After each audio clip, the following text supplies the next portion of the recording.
आज रूस के रक्षा मंत्रालय का कहना है कि वायु रक्षा प्रणालियों ने रात भर में 419 यूक्रेनी ड्रोन्स को रोककर नष्ट कर दिया, जिनमें से कई मास्को की ओर जा रहे बताए गए थे। रूस और यूक्रेन के बीच बढ़ती दुश्मनी के चलते हाल ही में हमले हुए हैं। कीव ने रूसी ऊर्जा सुविधाओं व बुनियादी ढांचे पर ड्रोन हमले बढ़ाए हैं, जबकि मास्को का कहना है कि उसकी सेनाएं युद्ध में लगातार आगे बढ़ रही हैं। अब हमारे साथ फ्रैंकफर्ट जर्मनी से लेफ्टिनेंट जनरल बेन हॉजेस जुड़ रहे हैं, जो यूएस आर्मी यूरोप के पूर्व कमांडर हैं। ये लगातार सफल हो रहे, चलिए इसी से शुरू करते हैं। यूक्रेनी हमले जो लगातार सफल हो रहे हैं, क्या इससे पुतिन पर इस युद्ध को खत्म करने में कोई फर्क पड़ेगा? मुझे लगता है कि इसका असर पहले से ही दिख रहा है। मुझे लगता है कि यूक्रेनियों ने यह समझ लिया है कि अगर वे रूस की तेल और गैस निर्यात क्षमता को नष्ट कर दें, तो रूस के लिए तेल और गैस बेचना बहुत मुश्किल हो जाएगा। इस युद्ध प्रयास को बनाए रखने के लिए उन्हें जिन वित्तीय संसाधनों की जरूरत है, उन्हें जुटाने के लिए, तो मुझे लगता है कि यह वास्तव में जीत की राह का एक हिस्सा है।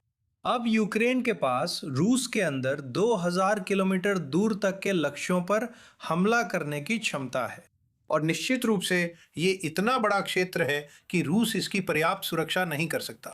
तो अब रिफाइनरी के साथ साथ गोला बारूद और मिसाइल फैक्ट्रियां भी बहुत असुरक्षित हैं, और यूक्रेन उनसे इसकी कीमत वसूल रहा है। मैं अपनी गलती सुधारना चाहती हूँ। US army Europe. चलिए शुरू करते हैं। जैसा कि आप जानती हैं, होर्मुज जलडमरू मध्य को लेकर जो लगातार खींचतान चल रही है, उसके बारे में हम आर्थिक प्रभाव जानते हैं, ईंधन वगैरह पर उसका असर जानते हैं। इन सब के दुनिया भर में पड़ने वाले व्यापक असर को लेकर सबसे बड़ी चिंता क्या है? देखिए, रूस के पास युद्ध जारी रखने के लिए वित्तीय संसाधन जुटाने का एकमात्र तरीका तेल और गैस की बिक्री ही है। तो जब होर्मुज जलडमरू मध्य से तेल का प्रवाह रोका गया था, उस दौरान रूस को वास्तव में कुछ समय के लिए फायदा हुआ था। दुनिया भर में कीमतें बढ़ गईं और रूस को इसका फायदा मिला। मैं समझ नहीं पा रहा हूं कि इसमें चीन की क्या भूमिका है, क्योंकि उसे जलडमरू मध्य से तेल गैस चाहिए, लेकिन लगता है वे यह सीधे रूस से खरीदना चाहते हैं। लेकिन अगर हम कीमत कम कर सकते हैं तो रूस इससे उतना पैसा नहीं कमा पाएगा। इसी तरह अगर हम यूक्रेन की मदद कर सकें कि वह रूस की तेल और गैस निर्यात क्षमताओं को नष्ट करता रहे, तो इससे उनकी आमदनी कम हो जाएगी। तो असल में बात इसी की है। ये रूस की मुख्य आय के स्रोत पर रणनीतिक बमबारी के बराबर है। अब यूक्रेनियन बेशक इसे उन लक्ष्यों पर भी कर रहे हैं जिन्हें हम मध्यम दूरी के लक्ष्य कहेंगे। रूस के रसद अवसंरचना को यूक्रेन के पूर्वी और दक्षिण पूर्वी हिस्से में नष्ट करना, क्रीमिया को अलग थलग करना, काफिलों और रेलवे पर हमला करना, ये सब वास्तव में यूक्रेनी जनरल स्टाफ द्वारा एक बहुत ही चतुर निशाने साधने की रणनीति है। और राष्ट्रपति ट्रंप का क्या? मेरा मतलब है, हमने उनकी ओर से ज्यादा कुछ नहीं सुना है। क्या इससे राष्ट्रपति ट्रंप के यूक्रेन के समर्थन या असमर्थन में कोई बदलाव आएगा? खैर, काश ऐसा हो पाता। ये अमेरिका और यूरोप दोनों के हित में है कि यूक्रेन रूस को हराए और रूस को अपनी सीमाओं के भीतर रहने के लिए मजबूर करे, और इससे ऊर्जा और खाद्य की आपूर्ति फिर से शुरू हो जाएगी और कई अन्य चीजें भी। साथ ही यूक्रेन से बाकी यूरोप में शरणार्थियों का प्रवाह भी कम हो जाएगा। हमारे पास यूक्रेन का समर्थन करने के कई कारण हैं। दुर्भाग्यवश ट्रंप प्रशासन ने वास्तव में यूक्रेन की व्यवहारिक तरीके से मदद करने में कोई दिलचस्पी नहीं दिखाई है। वे व्लादिमीर पुतिन की मदद करने में कहीं ज्यादा दिलचस्पी रखते हैं। कहा जा सकता है कि प्रतिबंध लागू करने में असंगति रही है।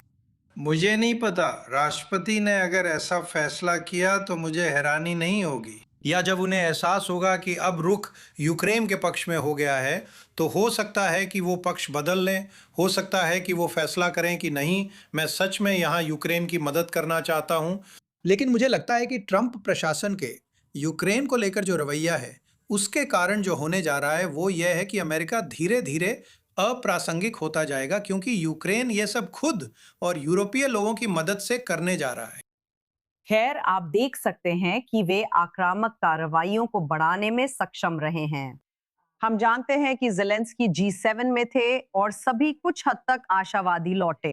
स्पष्ट है, हम कोई बदलाव नहीं देख रहे हैं, लेकिन आने वाले नेटो शिखर सम्मेलन के साथ मुझे लगता है कि ये मुद्दा सबसे आगे रहेगा। ऐसा होना चाहिए।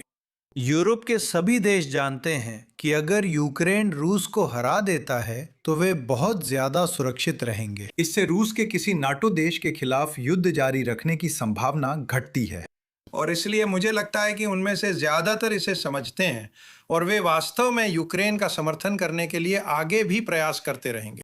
और मुझे उम्मीद है कि वे अमेरिकियों पर ज़बरदस्त दबाव डालेंगे कि देखें, अगर हम यूक्रेन की मदद करते हैं तो ये हम सभी के सर्वोत्तम हित में है। लेकिन मैं बस ये भविष्यवाणी नहीं कर सकता कि राष्ट्रपति क्या करने वाले हैं। वह आमतौर पर सौदेबाजी वाली बातों पर ध्यान केंद्रित करते हैं। मुझे उम्मीद है कि वो ऐसा नहीं करेंगे। धन्यवाद lieutenant general retired Ben Hodges, fourth commander air US army Europe. इस सम्मान के लिए धन्यवाद।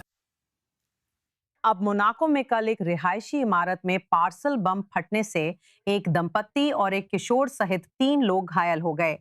मोनाको के प्रिंस एल्बर्ट ने इस घटना को एक जघन्य अपराध और पूरे समुदाय के लिए एक झटका बताया। फ्रांस के गृह मंत्रालय का कहना है कि अपराधी के भागने का वीडियो फुटेज मौजूद है और घायलों में से एक मोनाको का एक बहु करोड़पति निवासी है, जिस पर दिसंबर 2023 से कीव द्वारा प्रतिबंध लगाए गए हैं।